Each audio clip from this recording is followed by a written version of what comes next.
This is Twin Cities Adventures, and in today's video we're going to teach you how to make pure maple sugar. If you want to watch the long video on how we made pure maple syrup, I'll add a link on the side of the screen at the end of the video. For this video, we'll just keep it short and sweet, and we'll show you the process of converting the maple syrup into maple sugar. Samuel's going to show you how we tapped our maple tree and extracted the sap.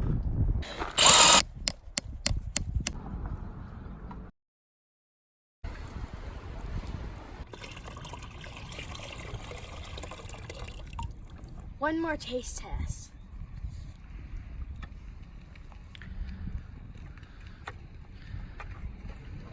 It's so good.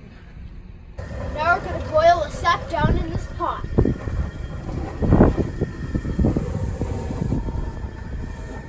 Now we have to filter the boiled down tree sap. Now we have our filtered, reduced tree sap boiling on the stove top. Let's check this chart behind me. Water boils at 212 degrees Fahrenheit. Sap turns into maple syrup if you add 7.5 degrees. So that makes it 219.5 degrees Fahrenheit. So maple syrup on the pancakes. And then syrup turns into maple sugar at 263 degrees Fahrenheit to 265 degrees Fahrenheit. Maple sugar. We're going to keep boiling the sap until it reaches 265 degrees Fahrenheit.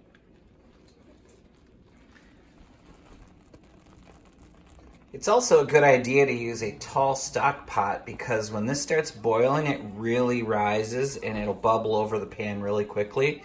You also probably want to cover it with something so the splatter doesn't shoot all over the kitchen. Okay, we've got her boiled up to 265 degrees. Now it's time for the next step. Next step is to pour it into a big mixing bowl, like so. Then I'm going to take my mixer and I'm going to mix this until it sugars. Okay, after about 5 minutes of mixing, it's a thick caramel sauce. So we're going to continue as it cools to mix it for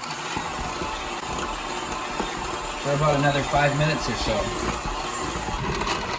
so. Okay, there's another 5 minutes. So now our maple sugar basically looks sort of like, kind of like peanut butter or like crumb cake material, okay? Now we're just gonna spread that out on 2 cookie sheets. Now we spread it out on these 2 cookie sheets and we're going to let it dry out for a day or so. Next morning, it is mostly all dried out. Some of these bigger chunks are a little bit moist, so I'm just gonna smash that up a little bit and let that dry another half a day. If you don't wanna wait so long, just turn your oven up to about 250 degrees. Once it's warmed up, turn the oven off and put the pans of maple sugar in the oven and let them sit there for a couple hours. That'll dry them out faster. It's been drying for about a day, and we set the oven to 250 degrees, then turned it off and put the trays in there to help dry out for a couple hours. Now it's bone dry. It looks like crumpled up graham crackers.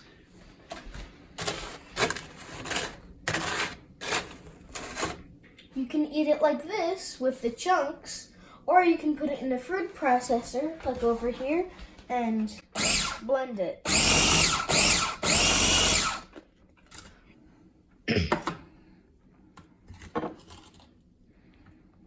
Look at that.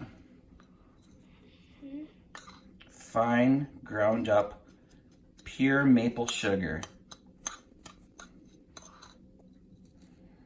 It's taste test time. It's very good and it has a strong maple flavor. As soon as we do some cooking with this, we'll upload those videos to our YouTube channel. Now I'm going to show you how we'll store this.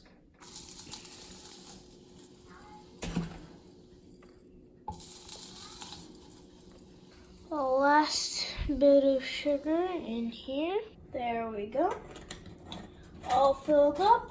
We like to put stuff in old mason jars from the 1800s because they look cool. Thanks for watching. Twin Cities Adventures out.